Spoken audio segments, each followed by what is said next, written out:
Assalamualaikum warahmatullahi wabarakatuh. Perkenalkan, nama saya Anissa SEM Angka. Saya merupakan dosen tetap program studi sarjana akuntansi Universitas Pamulang. Perkenankan, pada kesempatan kali ini saya ingin menjelaskan salah satu mata kuliah yang saya ampuh, yaitu mata kuliah komputer akuntansi. Mata kuliah ini disampaikan dengan teknik DIA, Delivery, Interaction, and Assessment. Pelaksanaan perkuliahan dilakukan dengan cara blended learning, artinya gabungan antara pertemuan luring tatap muka di kelas dengan pertemuan daring atau online melalui Learning Management System Universitas Pamulang. Mata kuliah komputer akuntansi merupakan mata kuliah 3 SKS yang terdiri dari 21 pertemuan. Mahasiswa diharapkan hadir minimal 75% dari 21 pertemuan tersebut. Pembelajaran materi dilakukan dengan cara praktek menggunakan aplikasi Zahir Accounting dengan pendekatan langkah demi langkah dengan menggunakan studi kasus, mulai dari pengenalan interface Zahir Accounting, kemudian pembuatan database perusahaan, kemudian penginputan transaksi harian, pengelolaan persediaan, kemudian hingga penyusunan laporan keuangan secara otomatis menggunakan aplikasi Zahir Accounting. Melalui mata kuliah ini, mahasiswa diharapkan mampu mengintegrasikan pemahaman akuntansi secara teori dengan pemahaman keterampilan teknis dalam mengelola transaksi keuangan secara digital, sehingga mampu meningkatkan kompetensi mahasiswa dalam bidang akuntansi praktis berbasis teknologi. Dengan capaian pembelajaran mata kuliahnya adalah yang pertama, mahasiswa mampu menggunakan aplikasi Zahir Accounting.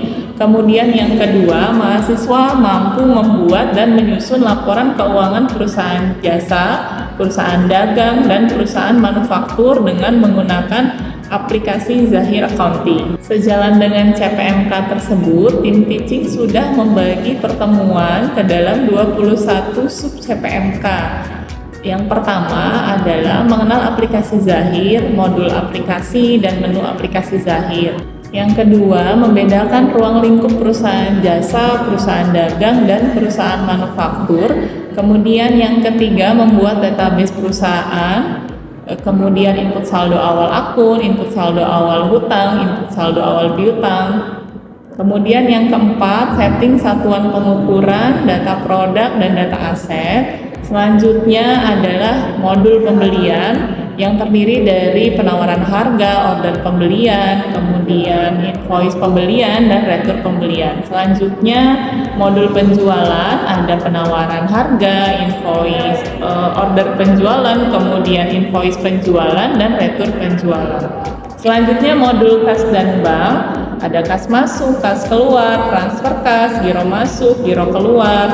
Kemudian modul buku besar, di dalamnya ada mutasi buku besar dan jurnal umum. Kemudian modul persediaan dan menu tutup buku. Kemudian modul laporan terkait perusahaan jasa dan perusahaan dagang. Selanjutnya dijelaskan bagaimana cara membuat database perusahaan manufaktur, kemudian setting saldo awal manufaktur, baik saldo awal akun, saldo awal hutang, piutang, dan saldo awal persediaan. Kemudian untuk perusahaan manufaktur nanti akan dipelajari konversi satuan, kemudian membuat multi gudang, kemudian ada transfer barang antar gudang, membuat formula perakitan atau auto build, kemudian memproses formula perakitan, auto build, work in process menjadi barang jadi. Kemudian ada modul pembelian bahan baku, pembelian aset, kemudian modul penjualan barang jadi, kemudian modul kas dan bank, modul buku besar dan jurnal umum, kemudian ada modul persediaan, penyesuaian barang, dan stock of name, kemudian menu tutup buku, dan terakhir menu laporan perusahaan manufaktur. Metode pembelajaran yang diterapkan adalah student centered learning, di mana mahasiswa memiliki porsi lebih banyak untuk aktif di dalam kelas. Selanjutnya terkait dengan penilaian. Penilaian mata kuliah ini yang pertama adalah 10% untuk kehadiran, 20% untuk nilai tugas, 30% untuk nilai ujian tengah semester, dan 40% untuk nilai ujian akhir semester. Demikianlah penjelasan terkait mata kuliah ini. Selanjutnya akan ditampilkan proses pembelajaran secara tatap muka di dalam kelas. Berikut adalah videonya. Assalamualaikum warahmatullahi wabarakatuh. Waalaikumsalam warahmatullahi wabarakatuh. Apa kabar teman-teman?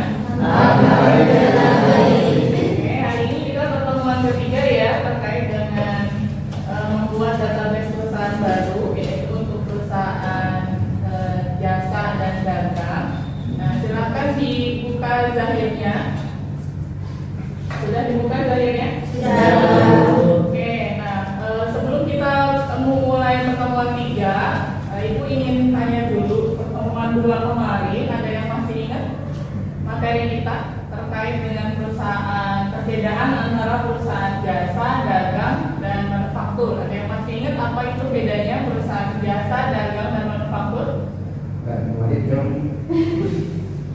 Ada yang masih ingat?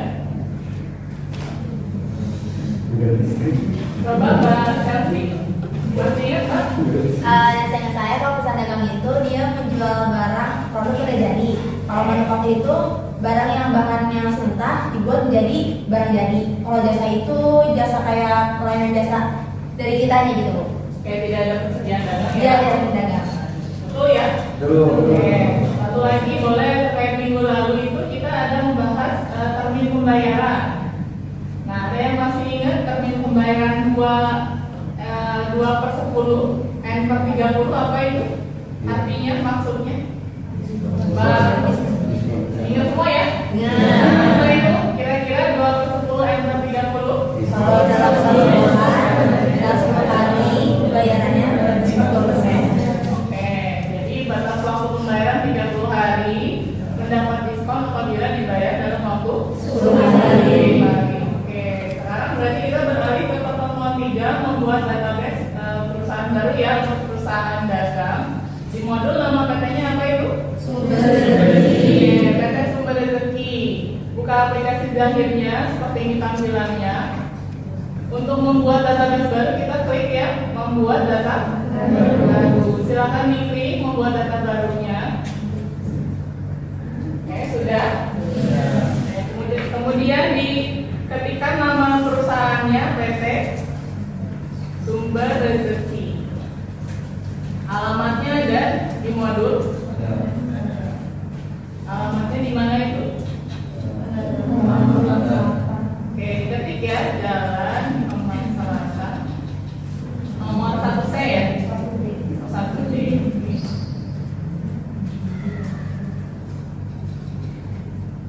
Dilengkapi identitas perusahaannya.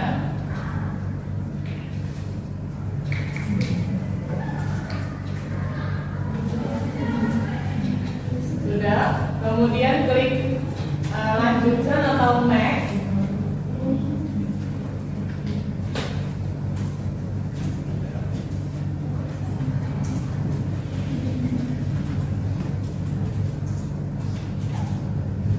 Tampilannya seperti ini selanjutnya. Ya. Oke, sekarang ini tampilan untuk periode akuntansi ya. Periode akuntansi untuk soal PT Sumber Rezeki itu bulan apa?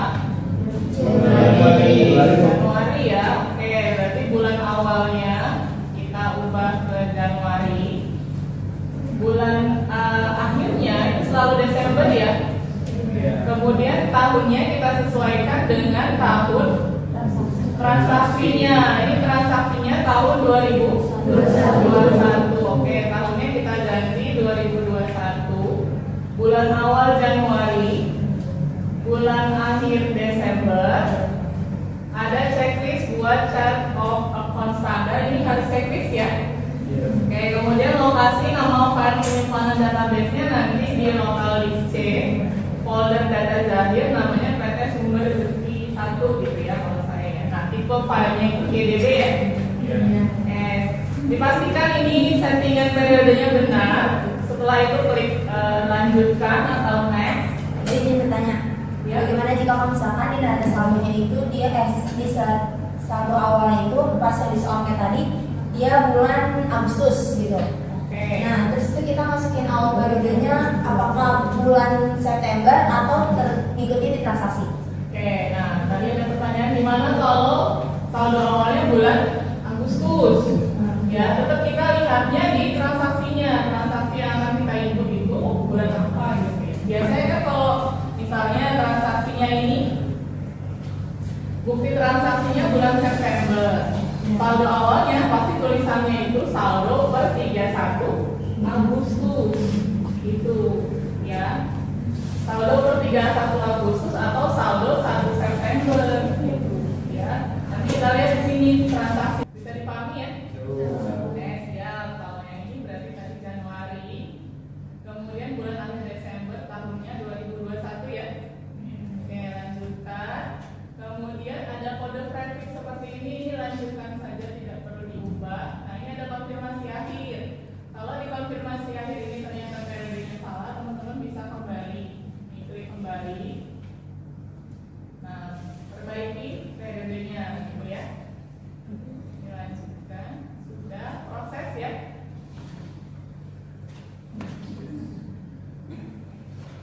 Nah, ini jenis usaha-nya. Berarti sumber rezeki yang akan kita input jenis usahanya apa? Dagang. Nah, perdagangan umum kita tahu dari mana jenis usaha yang perdagangan umum? Nah, di soalnya satu paket soal itu ada saldo persediaan. Ya, kalau ada saldo persediaan apalagi di kelompoknya barang dagang artinya perusahaan itu jenis usahanya perdagangan umum atau kalau yang saya masih versi bahasa Inggris itu general trading ya. Ini jadi perdagangan umum. Lanjutkan. Anda telah memilih bidang usaha perdagangan umum, lanjutkan proses, pilih ya.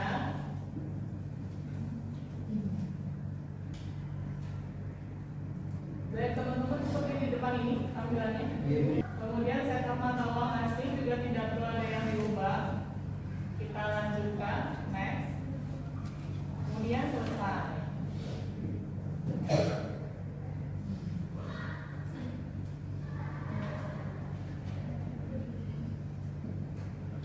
Oke, kalau sudah selesai membuat database baru, tampilannya seperti ini ya. Nah, sebelum masuk ke transaksi, cek dulu periodenya nih di pojok kanan atas ada tanda gear. Itu dicek periode aktifnya apa betul Januari 2021. Nah, kalau ada yang masih belum Januari 2021, silakan buat database ulang. Caranya nggak perlu keluar dari aplikasi sini, langsung ke menu file, kemudian membuat data baru.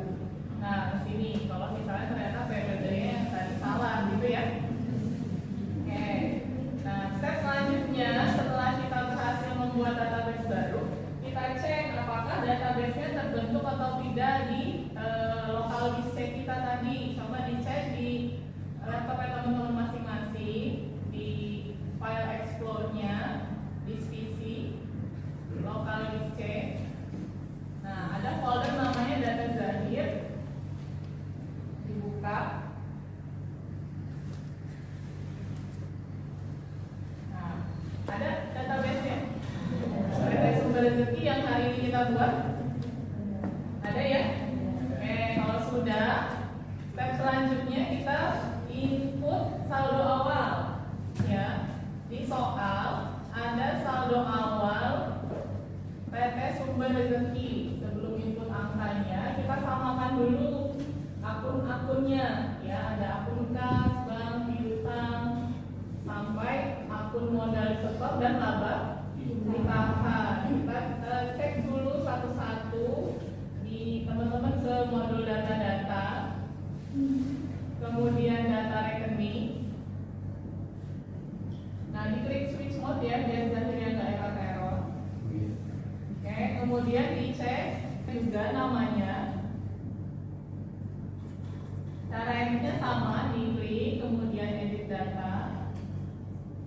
Nah, hashtag satunya kita ganti jadi persediaan barang dagang. Sama ya, namanya aja yang diganti. Bisa? Setelah persediaan dagang apa? Asuransi dibayar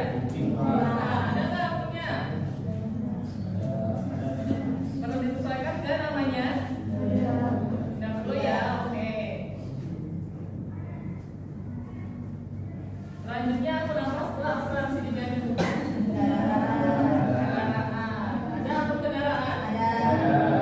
Oke. Setelah kendaraan aku apa? Akumulasi kendaraan. Nah, setelah ini kita baru bisa menginputkan saldo akunnya, mulai dari kas sampai laba di tangan. Kita input di menu setting, kemudian saldo awal, pilih saldo awal akun ya, diinputkan. Tadi setting, ulangi ya, setting saldo awal, kemudian saldo awal akun. Nah, akun kas saldonya 3.500.000, kita input di sini 3.500.000. Inputnya tanpa titik atau koma ya. Nanti setelah diketik angkanya langsung tab. Nah, diinputkan sampai laba di tangan.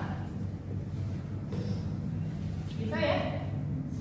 Oke, diinputkan di zahirnya masing-masing. Setelah akun kas bank 25.500.000 kita isi saldonya. Kemudian piutang dagang 4.550.000.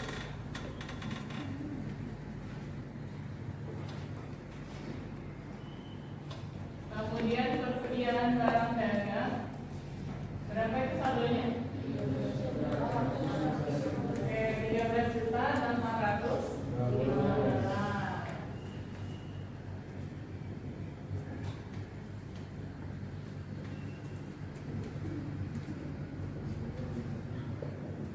Selanjutnya asuransi dibayar di muka 2.500.000. Oh iya, 2.300.000. Asuransi dibayar. Kemudian kalau kita tarik di laporan, kemudian kita pilih neraca standar periodenya Januari. Nah, dia udah masuk belum? Nah, udah masuk ya neracanya di sini. Ini adalah laporan posisi keuangan yang awal 1 Januari 2021. Ya. Oke, sampai sini ada pertanyaan? Belum ya? Oke, kita lanjutkan input saldo piutang ya. Sebelum input saldo piutang, kita inputkan dulu nama-nama pelanggannya ini. Ada PT Megantara, PT Unggul, dan PT Cita Kreasi. Inputnya di mana? Inputnya di menu setting lagi, kemudian saldo awal, kemudian pilih apa? Saldo awal piutang. Namun sebelum ke situ kita input namanya dulu ya. Di data nama alamat. Nama pelanggannya dulu, berarti tipenya adalah customer ya. ID-nya mengikuti default zahir saja. Kemudian nama perusahaannya diketik PT Megantara. Customer dan nama vendornya sudah ya. Setelah input nama customer, tadi kita input vendor juga ya. Oke, nama vendornya siapa aja tadi? Elektro ya. Tidak ada ID khusus, jadi ID-nya mengikuti default zahir saja ya. Oke. Yang belum dilengkapi dulu nama customer dan nama vendornya. Setelah ini kita input saldonya ya, input saldo awal piutang dan saldo awal utang. Nah, ini saya lengkapi dulu. Ada 3 vendor dan 3 customer.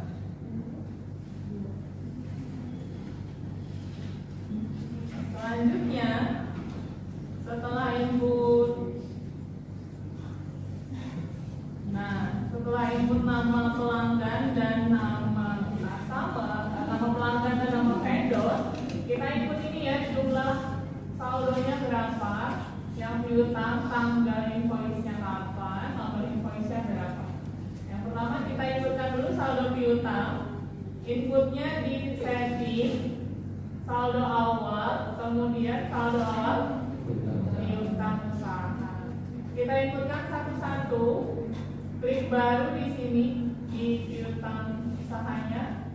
Kemudian nama pelanggannya tinggal dipilih ya. Yang pertama itu customer 1 PT Megantara. Tanggal invoice-nya kita cek di modul tanggal 1 Desember 2020. Oke. Tanggalnya 1 Desember 2020. Nomor invoice-nya berapa? Invoice INV 01. Jumlah piutangnya yang Megantara 1.250.000 diinputkan ya.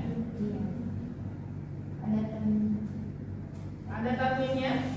Nah, tidak ada termin. Nanti kalau ada terminnya kita input di sini ya. Termin pembayaran, hari diskon.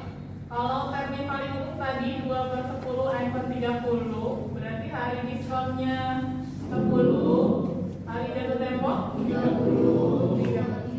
Diskonnya 2%. Nanti kalau ada dendanya sekalian ditulis ya dendanya 1% biasanya ya. Tergantung soalnya nanti. Kalau soal ditulis 1%, berarti dendanya tulis 1%. Karena yang Megantara tidak ada berarti ini kita kosongkan. Langsung direkam. Nah, sudah masuk satu saldo piutang PT Megantara. Input yang berikutnya ya, piutang PT Unggul dan piutang Cipta Kreasi. Caranya sama seperti tadi ya. Silakan dipraktekkan di daerah masing-masing.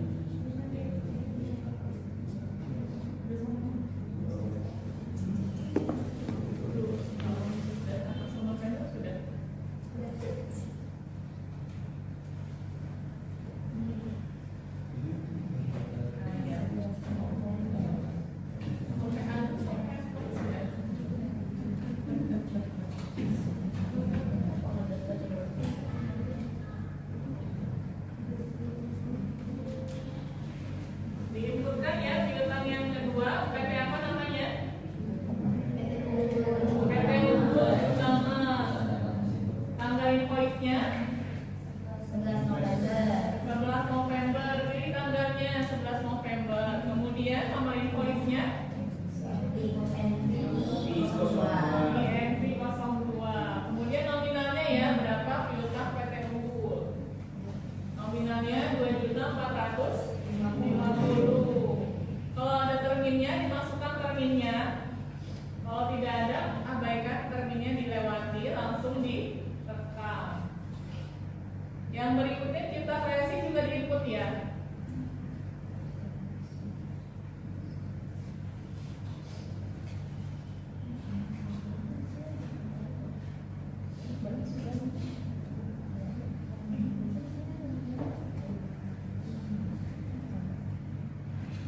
Di data lama-lama mas nggak ada nomor.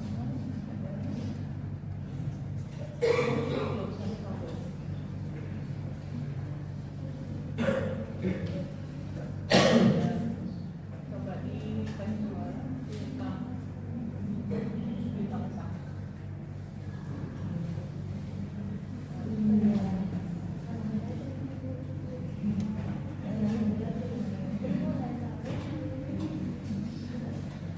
Yang piutang usaha sudah. Kemudian kalau kita sudah input saldo awal piutang ini, kita tutup. Nah, efeknya kemana? Apa yang berubah di aplikasi Zakirnya? Nah, piutang usahanya jadi sudah ada isinya ya. Lihat di penjualan, kemudian teman-teman ke piutang usaha. Nah, di sini sudah ada daftar saldo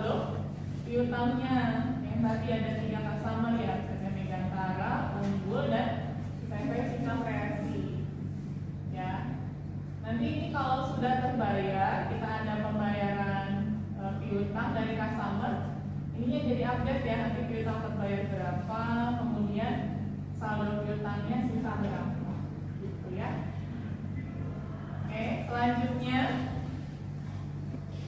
input ya, saldo awal utang usaha. Nanti hari ini kita sudah membahas input saldo awal akun, saldo awal utang, saldo awal piutang, dan sudah membuat database juga tadi ya. Nah, kira-kira sampai sini paham ya caranya? Oke, kira-kira ada pertanyaan tidak untuk pertemuan kali ini? Oke, boleh. Kalau misalkan tadi kita masukin nominal saldonya kan, kalau misalnya kita salah input nominalnya itu cara benernya kayak Saldo apa nih? Saldo piutang. piutang. Oke, nah kalau ada saldo piutang kita salah input, tadi kan piutangnya sudah ada di sini ya. Kemudian ternyata ini salah input tanggal, input nominal begitu ya. Nah, kalau sudah ada transaksi untuk saldo-saldo ini misalnya sudah ada pembayaran gitu ya, nah itu nggak bisa diedit. Bisa diedit, tapi pembayaran piutangnya misalnya pembayaran piutang sebagian gitu ya. Contoh misalnya Megantara saldo piutangnya ini 1.250.000. Sudah ada pembayaran 250.000, berarti kan sisa 1 juta. Oh ternyata di awal tuh saya salah harusnya saldo piutang Megantara bukan 1.250.000 tapi misalnya 1.500.000. Kalau seperti itu nggak bisa langsung diedit, dihapus dulu pembayaran piutang Megantara yang 250.000-nya atau dihapus gitu, baru perbaiki saldonya di sini, setting saldo awal piutang. Ini tuh nggak bisa diedit kalau sudah ada transaksi lanjutannya gitu ya. Jadi stepnya 2 kali, unposting pembayaran piutangnya baru edit saldo piutangnya ya. Yang bikin dari awal ya. Nggak sih kayak harus jadi